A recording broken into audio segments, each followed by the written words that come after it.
Brice Geoffrion, hybrid in hand, 240 out. Just gonna smack this right down the middle. Oh yeah, dude, I like that. We like that. It's an easy game. I swear I think I'd play better from the blues in this course. Yeah, from the tips, you'd probably perform a little better. Yeah, from where the pros went. I feel like I would have gone a couple.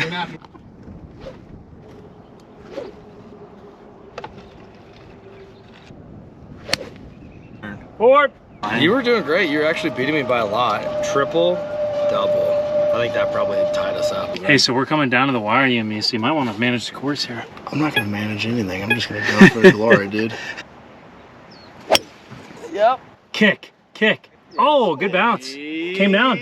Brice, as much as I'd love to answer your question about themes, I'm going to go put this about 2 feet from the hole. That looks good. Oh, wow.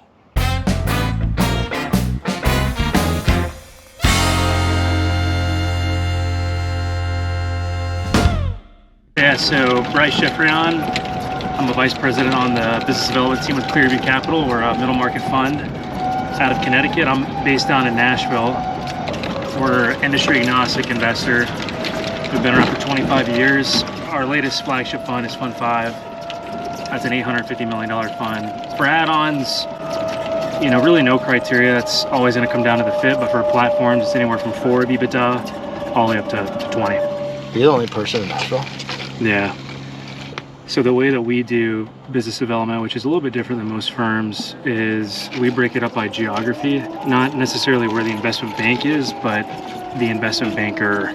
So if there's an MD in Dallas, but the rest of the firm is out of Chicago, I would stay in front of that MD in Dallas. Got it. And so I kind of cover the South, up a little bit through the Midwest and into Canada. How many BD professionals are there? 4.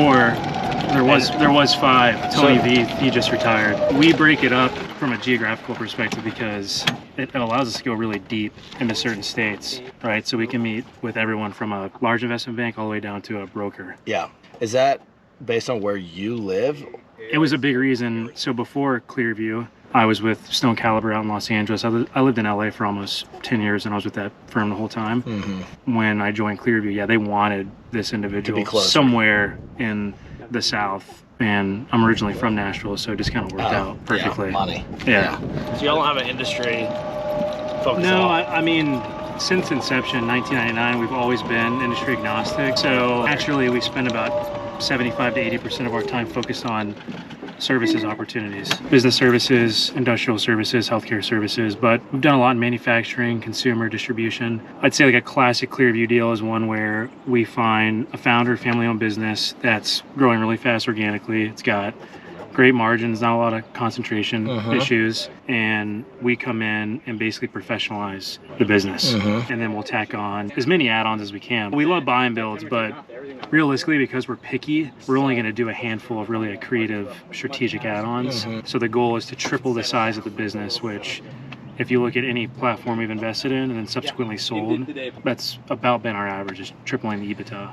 You were mentioning one of y'all's primary strategies are market meetings as opposed to conferences, or? So yeah, we do go to the ACG events. We do go to those, but I think where we found the most value is doing actual city trips. Yeah. So we'll pick a city, set up 12, 15 meetings over 2 days, and basically build meaningful relationships with these investment bankers. Yeah. So getting in the office, doing. Yeah, lunches, dinners, all that stuff. I've always viewed the role as 2 things. One, obviously you want to source deals, right? You're trying to be thoughtful and explain to these investment bankers what we're looking for, etc. Right. But on the flip side, what we've learned is if you can, in fact, develop these meaningful relationships and they get to know who you are, your strategy, your track record, when it comes to a process, they will actually advocate for you. I see. Right? So it gives you an edge. Yeah, in addition to just the flow. Exactly. Like once you're actually. Yeah, you don't want to just be a deal collector, right? Right. You want to be thoughtful again about what we're looking for, be specific. And then when they do send us that deal that we can take a hard run at, again, because they know us and we've gotten a chance to know them, they'll advocate for us to their client. I mean, you're not a stranger. You still have to be in the ballpark. Correct. Yeah. That's the main caveat. You got to be there from a valuation perspective. the owners have to like you. Mm-hmm. But when it comes down to it's between you and a few groups, I mean, because we get to know them so well, and again, we develop a meaningful relationship, it gives us that edge. Mm-hmm. So. Yeah. Like during the deal process, what's your favorite part of the entire process from sourcing to exit? I think, well, the exit's always nice, but I think the management presentation is The initial. Yeah, I tell a lot of investment bankers, if we get to a management presentation, I mean, I really like our chances at winning the deal. I think we relate a lot to founders and family-owned businesses. We kind of just come as we are. Our track record kind of speaks for itself. I just think a combination of all those things, right? We're relatable, we have a great track record, both from a returns perspective, but also growing these businesses. It just helps.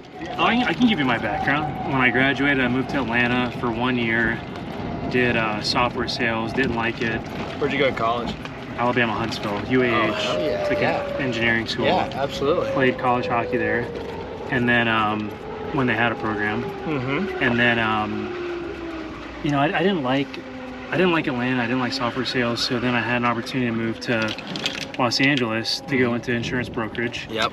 Moved there, did that for about a year, and I was focused on building relationships with private equity groups. Mm-hmm. And I met a group, Stone Caliber, who then eventually hired me. Oh, wow. So I met a guy, Nick Matsky. He's head of business development for a group called Housatonic Yep, Partners. I know him very well. Yeah. So we both had a hockey background. Mm-hmm. We really just became friends, and then he eventually offered me a job specifically to kind of lead a roll-up we were doing in the life sciences space. Mm-hmm. And then another mutual friend of ours, Connor O'Byrne, Mm-hmm. at Gem Spring, he was kind of the one who taught me about cold calling, what to say, what not to say. And so I was doing a lot of direct outreach to business owners. Mm-hmm. And so when I joined Stone Caliber, there was a holdco called Caliber Scientific, and it was made up of, I think when I joined, like 3 businesses, and I was there for about 7 years.